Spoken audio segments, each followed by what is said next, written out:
ఎందుకు చెప్తున్నా ఈ మాట అంటే, నేను ఒక ప్రాంతంలో సముద్రంలో నడి సముద్రంలో బయలుదేరి వెళ్తూ ఉన్నాను. అక్కడ చాలామంది సముద్ర తీరంలో ఆడుకుంటూ ఉన్నారు. చాలామంది ఆడుకుంటూ ఉన్నారండి. ఆడుకుంటూ ఉంటే లైఫ్ సేవర్ అంటే మునిగిపోతున్న వాళ్ళని రక్షించే ఉంటాడు కదండి. ఆ లైఫ్ సేవర్ సడన్గా బోట్ వేసుకొని చాలా ఫాస్ట్గా వచ్చాడండి. ఎట్లా ఫాస్ట్గా వచ్చాడంటే మేము పక్కన మా బోట్కి గుద్దుతాడేమో అనిపించింది. మా బోట్ పక్కన ఇట్లా సర్రమని వచ్చేసాడు. ఫాస్ట్గా వచ్చేసాడు. ఒక వ్యక్తి మునుగుతూ ఉంటే డైరెక్ట్గా ఆ వ్యక్తి ఏం చేశాడండి, దూకేశాడు. మునుగుతున్న వ్యక్తిని తీసుకొని బోట్లు ఎక్కించుకొని తీసుకెళ్ళి వాటర్ అంతా బయట తీసిన తర్వాత నాకు ఒక షాక్ లాగా అనిపించింది. ఎందుకంటే మేమందరం అక్కడే ఉన్నాము. అక్కడ చాలామంది ఆడుకుంటున్నారు. ఎక్కడండి? సముద్ర తీరంలో బీచ్ దగ్గర అందరూ ఆడుకుంటూ ఉన్నారు.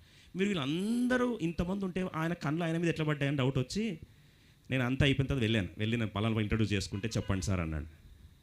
సార్ జస్ట్ నాకు డౌట్ వచ్చింది చెప్తారా అన్న, చెప్పండి అన్నాడు.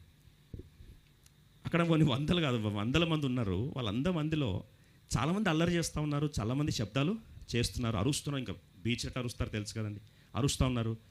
మీకు అంతమందిలో వాని వాయిస్ ఎట్లా వినిపించింది సార్ అన్నాను. అంతమందిలో వాళ్ళ వాయిస్ మీకు ఎట్లా వినిపించింది అంటే ఏమన్నా తెలుసా అండి, ఆయన అద్భుతమైన మాట అన్నాడు. అంతమందిలో ఈ వ్యక్తి వాయిస్ మాకు చాలా క్లియర్గా వినిపించింది సార్ అన్నాడు. అట్లెట్లా వినిపించింది అన్నాను. అంటే మునిగిపోతున్న వ్యక్తి కేకలు చాలా క్లియర్గా ఉంటాయంట.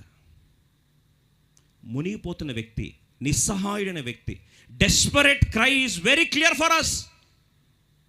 ఎందుకంటే ఆ వ్యక్తి అరిచే స్థాయి కానీ, అరుస్తున్నప్పుడు వారి ముఖంలో ఆ ఆతృత కానీ, ఆ ఆక్రందన కానీ, ఆ తీవ్రత కానీ చాలా క్లియర్గా ఉంటుంది సార్. మీరు 1,00,000 మందిని పెట్టాక మేము గుర్తుపడతాం సార్ అన్నాడు.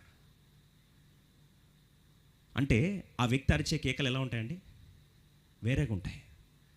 యాక్షన్లు అరువు అంటే దాటిపోవద్దు అట్లా వస్తాయి. నిజంగా మునుగుతున్నప్పుడు అప్పుడు వాయిస్ ఎట్లా వస్తుంది తెలుసా అండి?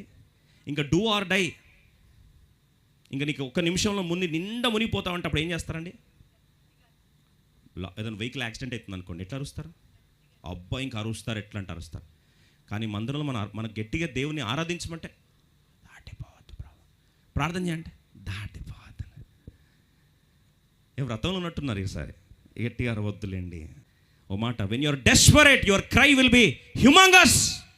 నిస్సహాయ స్థితిలో నువ్వు అరుస్తుంటే ఆ కేక ఖచ్చితంగా రక్షకుని కదిలిస్తుంది. అందుకొరకు యేసు అనగా తన ప్రజలను వారి పాపను ఆయననే రక్షకుడు.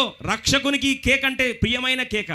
అందుకొరకు కలర్స్లో దొంగ ఒక మాట అన్నాడు, అయ్యా నీ రాజ్యంలో నన్ను జ్ఞాపకం చేసుకుంటే నేడు నీవు నాతో కూడా. ఎంతమంది గోల ఉంది పక్కన. కలవర్సులో యేసుప్రభువుని సిలువ వేస్తున్నప్పుడు చాలామంది గోల, ఎంతమంది మాట్లాడుతున్నారంటే నువ్వు దేవుడు అయితే దిగిరా అంటే తండ్రి వీరు ఏం చేర్చున్నారో వీరిని క్షమించమని. మిగతా కేకలన్నీ కూడా సైలెంట్ అయిపోయాయి. దేవుని చెవికి ఇంపైన ప్రార్థన ఏంటంటే అయ్యా నన్ను రక్షించు. ఆన్ ద స్పాట్లో ఏం చేశాడు? రక్షించాడు.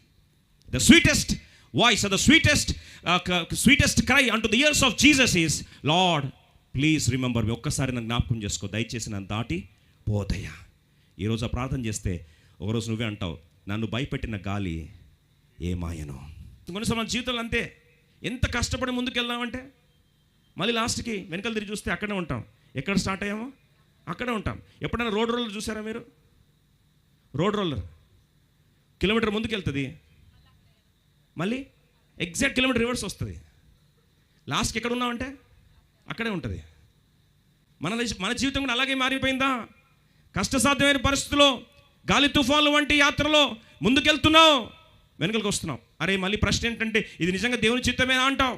నువ్వు మాట అడుగుతాను, దేవుని చిత్తానుసారంగానే యాత్ర ఆరంభమైంది. దేవుడే ప్రణాళికబద్ధంగా 6:45 వచనంలో, మార్కు సువార్త 6:45 త్వరగా చదవండి. 6:45 దేవుడే వారిని బలవంతం చేసి పంపించాడు.